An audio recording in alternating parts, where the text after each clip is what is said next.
What is going on, dudes and lady dudes? Welcome back to Just Nuts, guys. Today, well, if you saw the title, you know what's going on. There's an OCG ban list that was revealed, I think, like late last night / early this morning, whatever you want to call it.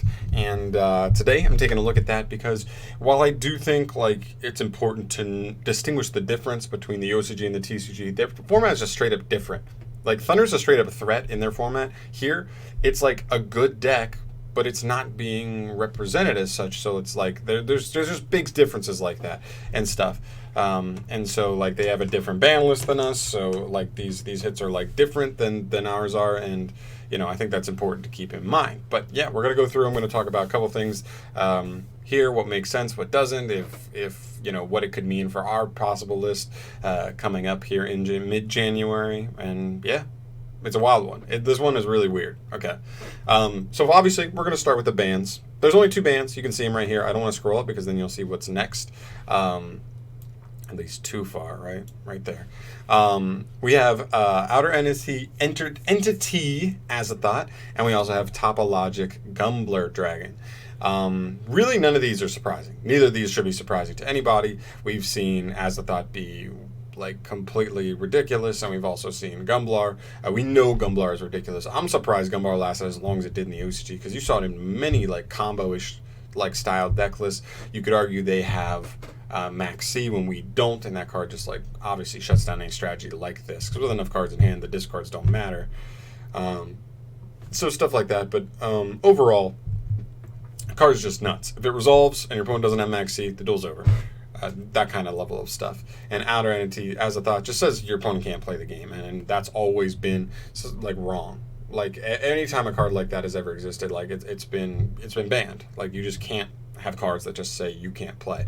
There can be certain things that stop certain things, but not like everything, right? So, and with how important monsters are, this card is just too busted, right? So these are 2 bans. Makes sense. Nothing too crazy. We still have as a thought, actually, I believe, but. Nothing surprising here. I wouldn't be surprised if we see this go, but the only deck really abusing it at the moment is Luna Lights. So, yeah. Next up, we'll move up to the limits. Okay, I can't go too far that way.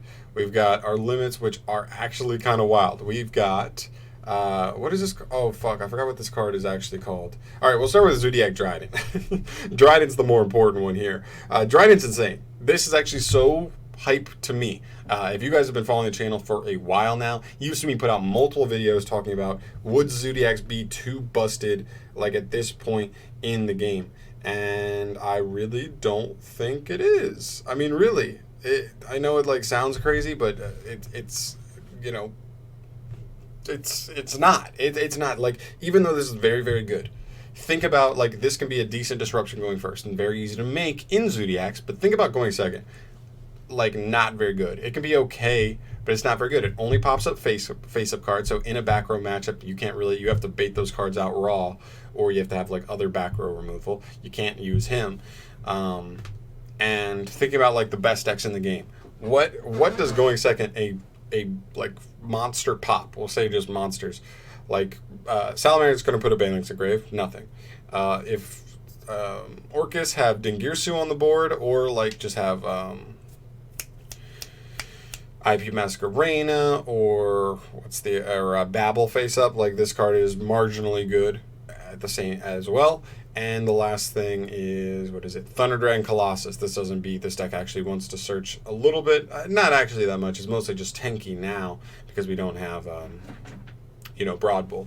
But still, just like going second is like so mediocre against the meta. Going first can be a legit disruption, but you have to pair it with other stuff. So I think it's fine. I think this card could literally be a 3, for sure. I don't think this will make Zodiacs playable at 1. I think if you want to play this deck, you need to play like Dryden Control, sort of, and then just support Dryden with like cards and like other cards. But you need to be able to make more than 1 Dryden. You can't just play like 3 combo just to like recycle this. That's bad. So I don't think Zodiacs will be like back, but I think this is a huge stepping stone just on the way to that. And this could just be a sign. They put this out there at 1, nothing really happens. Then they could put it at 3, that kind of thing, right? And the other one is, I can't even remember the name of this card for the life of me.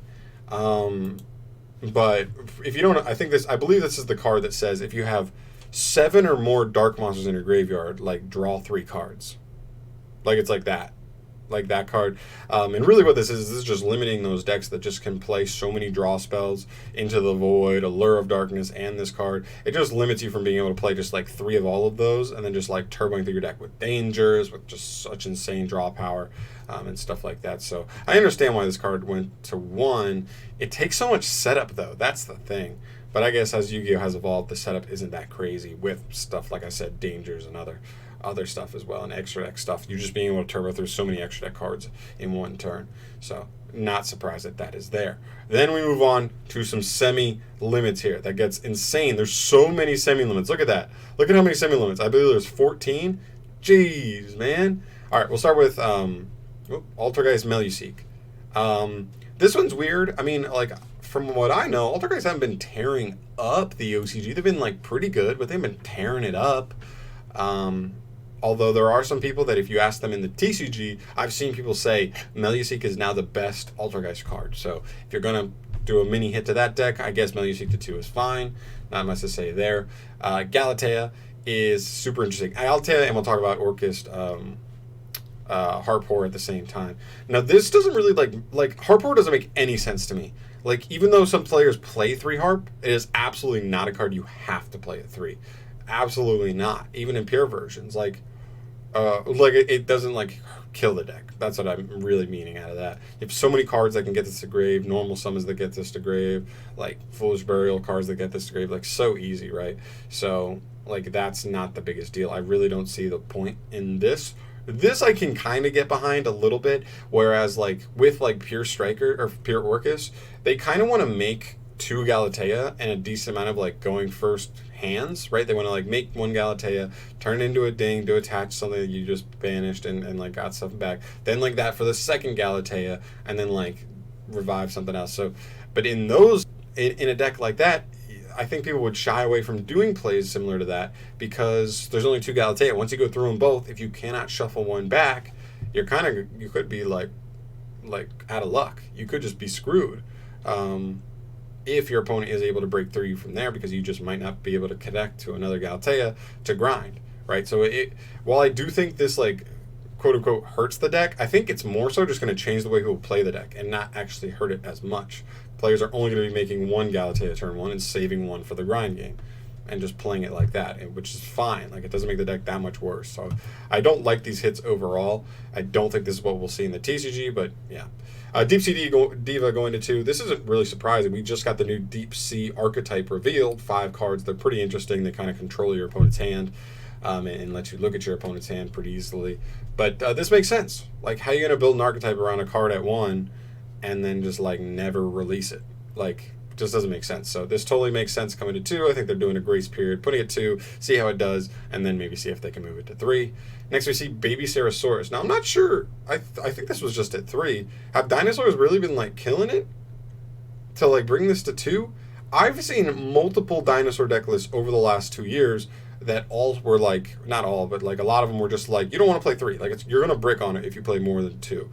2 max. So, if this was at 1, I get if they're bringing it off, but if it was at 3, like, why? I don't understand this. Like, what's the point? I don't know. Next up, we have Tour Guide. Tour Guide kind of works exactly the same as our Deep Sea Diva here, where it's like that powerful normal summon. Coming to 2, like, it's not the biggest deal. I do actually kind of like this because it works with a couple of specific things, of new things. It kind of works with our new Unchained deck, which is interesting. It kind of works with... obviously it works with BA, giving it another powerful like summon card, although I'm not sure BA really wants it. I don't know. There, and then I don't know if it really works with Evil Eyes. But there's a couple decks, as you can tell, that like this can work with, but it hasn't been insane. I guess like Lair of Darkness is like kind of good, but it's fine. Like we have this card, but we have so many hand traps. We have so many good cards of breaking boards and stuff that like I think this card at 2 is totally fine. Nowhere near as like busted. Like, it's not Tour Guide Resolve is end game, is like game over for sure anymore. It's just not how it is. Next up we have Mathematician. I don't know if he was at 1 or 3 before. He might have been at 1. If he comes off, it's fine. Like, it's just it's kind of like Armageddon Knight, but I guess a little worse. I don't know. He has an extra effect. I don't know. I get why they would want to put him down to 2. I think he's at 3. I don't know if he was at 1. Whatever. I believe they're moving him from 3 to 2 because like we all have like Armageddon Knight at 1 and he's so strong, one of the most powerful normal summons we've ever seen. And he kind of does like the same exact thing. He's just not dark and he's not a warrior. That's the only thing that really changes there. So I can see totally why this guy would want to be on here. Next up we see Necroz. I believe this is Unicorn. I'm not too well versed with Necroz, but I believe this is Unicorn. This is the one that like says your opponent's monsters. It's like a floodgate for your opponent's monsters. He's pretty good. He's still on our ban list, but and it's fine. I think it's totally fine. Like I think you can send him. You can also discard him to like add a Necroz card back to your hand or a ritual card back to hand. I don't remember exactly everything he does, but he's cool. He's pretty good.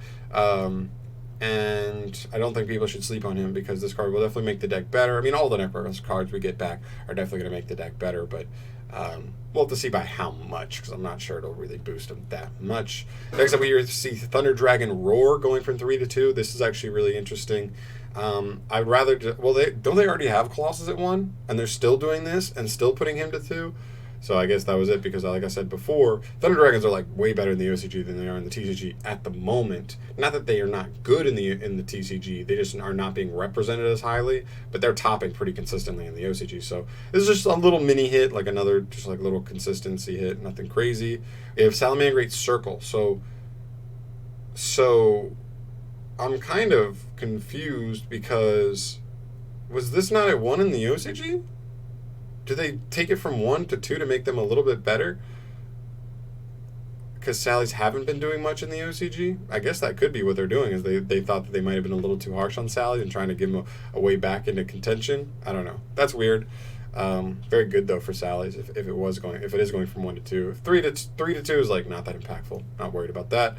Mind Control. Now, Mind Control is one that I think could be a thing in the TCG as well, just because of the fact of like how sideable it is, and then decks going second. Like it's just so strong. It's not once per turn. Just ripping multiple monsters off your opponent's board or baiting out negates and stuff is just so easy with this card.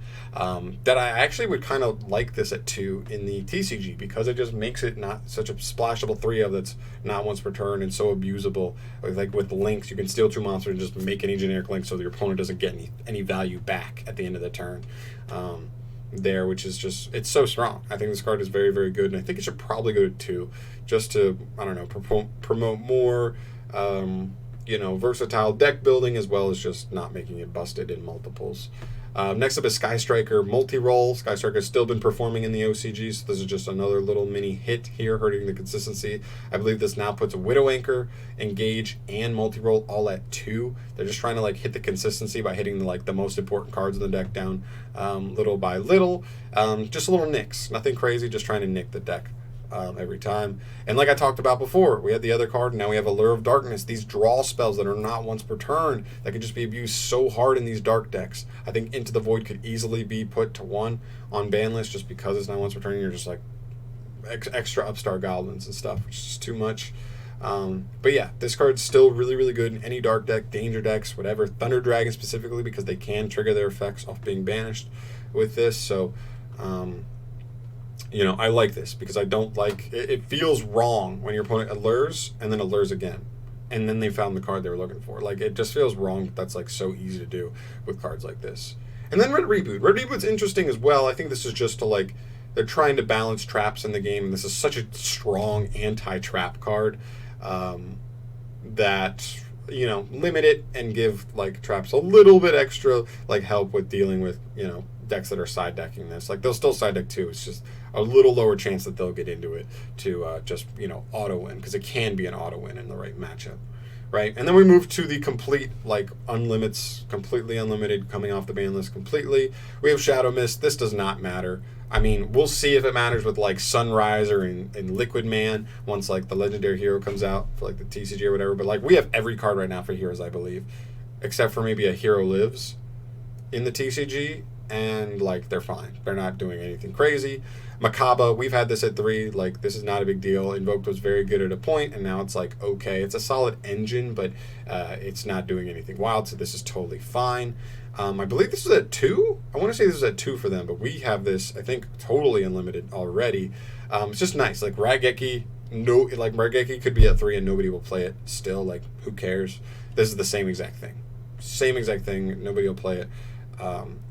Like the difference between 2 and 3. So I might play 2, but I don't think anybody's really playing 3. We have, what is this card called? It's called like Chain Strike or Chain Destruction, whatever it is. It's like a chain burn card. It's really annoying. I really hope this does not make it possible for chain burn to be a thing again, but you know, we'll have to wait and see. We have Reasoning going to 3. Now this is actually kind of crazy because this is just like a nice, really nice buff for stuff like Infernoid, and any other deck that like kind of can work like that, wants stuff in the grave. This card's actually kind of crazy.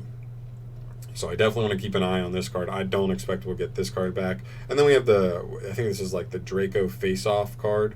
I forgot what its actual name is, but it's an interesting card. It was like really good at one point when like pendulums were still kind of early. And I just think it's been power crept. Maybe it could be spicy in certain pendulum builds, but like I think it's totally fine to come back at 3. Would totally be fine with that. Overall, I think it's just crazy how many semi-limits they have here. This is like wild to me. How many of these? Like, that could have been put to 1, some of them, but like, wow. It is actually wild. But I don't know. The big takes I'm taking out of this is like we could see Azathoth go in our list. We could see some of these draw spells go. I could easily see Mind Control going down. And then the only other one that I actually think is like, I wouldn't be surprised if we start seeing Zodiac stuff come off. I would actually love to see Zodiac stuff. They get him in 1. If they put him at 3, I would cry. I'd be so happy, right? Like, in a lot of stuff, I think most of it makes sense. Some of them I'm still questioning, but overall, it's fine. I think it hits everything that they thought needs to be hit. Whether or not you think it's hit in the right way, it is hit no matter what. And I think that's what's, you know, the most important thing. It's definitely going to shake things up for a lot of different strategies. So that's pretty much it here, guys. Let me know your thoughts on this because this is such a weird list. Let me know what you think this could mean possibly for our ban list, if you didn't think there are any comparisons here. But yeah, it's still cool to look at, and I still like looking at the OCG ban list and stuff, seeing how things might change in their game. There. So guys, like I said, let me know your thoughts down below. Thank you so much for watching. As always, subscribe to the channel if you have not yet, and I will see you in the next video. Peace.